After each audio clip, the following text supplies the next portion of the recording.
En termes de vaccination, c'est au tour des adolescents. La vaccination des 12 ans et plus va débuter le 15 juin. Emmanuel l'a annoncé hier lors d'un déplacement dans le Lot. Dans ce village du Lot, le chef de l'État arrive en terrain conquis. Il faut dire que 78% des habitants ont voté pour lui au second tour de l'élection présidentielle. Vous êtes en forme? Bonjour la jeunesse. Ça va, jeunes gens? Il était une fois, à l'entrée des artistes, un petit garçon blond, regard un peu triste. Je vous trouve meilleur que Kylian Mbappé. Il attendait de moi une phrase magique. Je suis obligé de te dire la vérité, au foot c'est pas vrai. Hein. C'est pas mal que le président aille voir dans le pays à quel point les gens peuvent pas le blairer, ça l'aide. Comment dans une période particulière autour du virus, du confinement, comment draguer? C'est bizarre, non? Comment draguer? Ouais, comment se rencontrer, comment s'embrasser, comment se prendre la main, enfin c'est étonnant. Je pense qu'il faut mentir sur la marchandise, hein, beaucoup. Hein. Ouais. Mentir sur la marchandise. Elle est belle cette formule.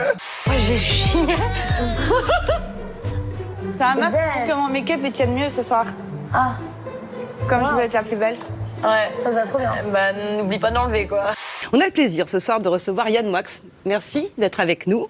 Bon, je vous présente, vous êtes écrivain, mais... Je voulais juste te dire que je suis désolé de garder mon masque. C'est que je fais une allergie au masque. Donc... Alors expliquez-moi... Étant donné que je fais une allergie au masque, c'est pas beau à voir, donc je suis obligé de garder le masque pour pas qu'on voit mon allergie. Oui, mais... Donc c'est le serpent qui se mord la queue. Vous excitez notre curiosité. C'est une allergie. Allez, et faites voir. J'ai mis de la pommade. Bon, écoutez, franchement... Regardez, c'est quand même pas très agréable. Vous avez mis de la pommade. Elephant Man. Ouais. Oh, c'est agréable pour notre invité. Vous avez entendu ce qu'il a dit? Il a dit Elephant Man, c'est vraiment agréable pour notre invité. Il m'aime moins Je veux dire, maintenant. il va faire un autre C'est le livre. seul film de David Lynch que j'aime. Donc au contraire. Au contraire. Moi, je comprends pas cette société où on passe tant d'énergie, tant de temps à vouloir vivre à la place des autres. C'est le choix de vie de quelqu'un, c'est son choix. S'il est heureux comme il est. Bon, voilà, je le dis. Comme ça, tout le monde arrête, parce que Castagnier et moi, je suis en short. Voilà. Oui, je vais faire des débats en short. Et alors Des chaussettes bizarres. Non, mais est-ce que ça gêne? Non. Je vais demander à nos invités. Est-ce que ça vous gêne? Personnellement, non. Est-ce que ça vous gêne? Sinon, je vais mettre un pantalon. Bon, voilà, comme ça, voilà, vous vous calmez. D'ailleurs, je tousse et j'ai fait mes tests Covid, tu vois. Ouais. Mais je l'ai dit à personne, tu vois. Et je suis négatif. Bah oui, t'es négatif. Ouais, je suis content. Par contre, t'es positif à mon charme. Mais être homosexuel, ce n'est pas une maladie, quoi. Ceux qui sont contre, c'est eux qui sont en train... C'est des hypocrites. C'est eux qui luttent contre leur propre homophobie et ils empêchent les autres de vivre. Dieu n'a jamais envoyé qui que ce soit, quelle que soit la religion. C'est là où ça me rend complètement folle de voir des gens qui passent une énergie dingue à détruire la vie des autres parce que les gens ont décidé d'être différents. C'est en particulier les réseaux sociaux qu'il faut surveiller, et surtout chez les filles. Celles qui y passeraient plus de temps auraient un plus gros risque de dépression, voire d'automutilation. Alors pourquoi plutôt les filles que les garçons? Les scientifiques supposent que sur les réseaux, les filles sont plus exposées et harcelées sur la base de leur apparence physique, ce qui affecte la confiance en soi. Alors là, on est sur le total look noir. Je crois que tu as mis la jupe à l'envers, ma petite Chloé. Je l'ai mis à l'envers? J'ai mis la jupe à l'envers. Ah! La fermeture éclair est derrière! Mais Chloé! D'où vient Vasco de Gama?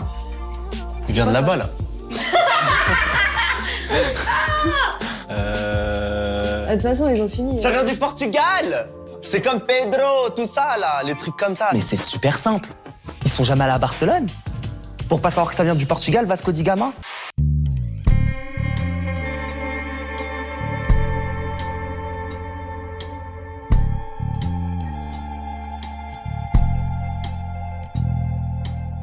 En plein cœur de la forêt, il nous emmène voir une piscine de déchets toxiques.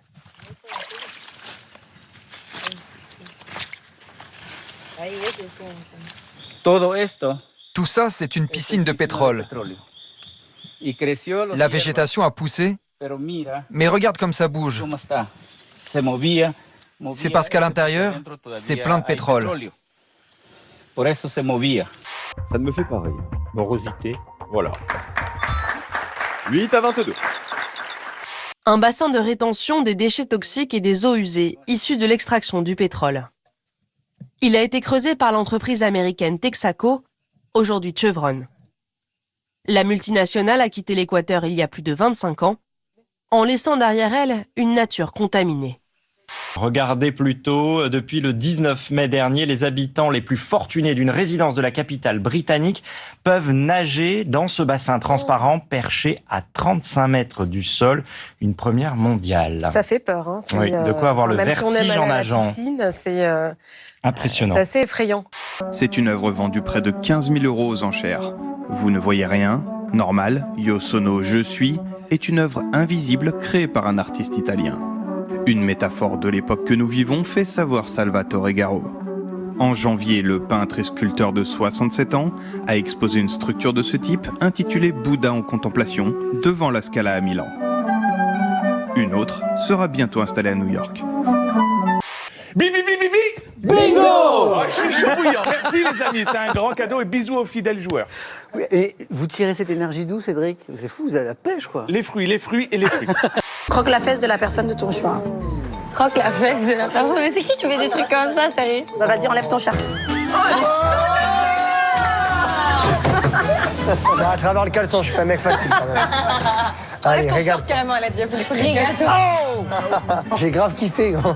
Dans la série télévisée Drôle de Dame, tout le monde connaît, hein, créée en 76, quel était le prénom du... Cédric? Charlie. Oh, yes. Yes, c'est bon ça.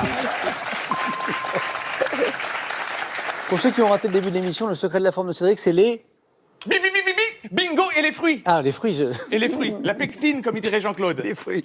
C'est complètement. On va en parler dans un instant, je vais avoir l'avis. Je vais lancer la pub là. Oh non, mais tu le diras après. Un petit mot. Non, mais c'est pas possible ce mec-là. Mais tu le diras dans un instant. C'est très important. Mais va te faire foutre, à tout de suite. Il est fou ce mec-là. Voilà. Le silence est bon pour la santé. Ouais, 5 minutes de silence. Parce qu'on vit sans arrêt. Bruit et son, c'est différent. Hein. Le bruit, c'est quelque chose qu'on n'a pas décidé, et les sons, c'est quelque chose qu'on a... Gérard qui est taquin, qui dit bon, faut donc maintenant... Tais-toi.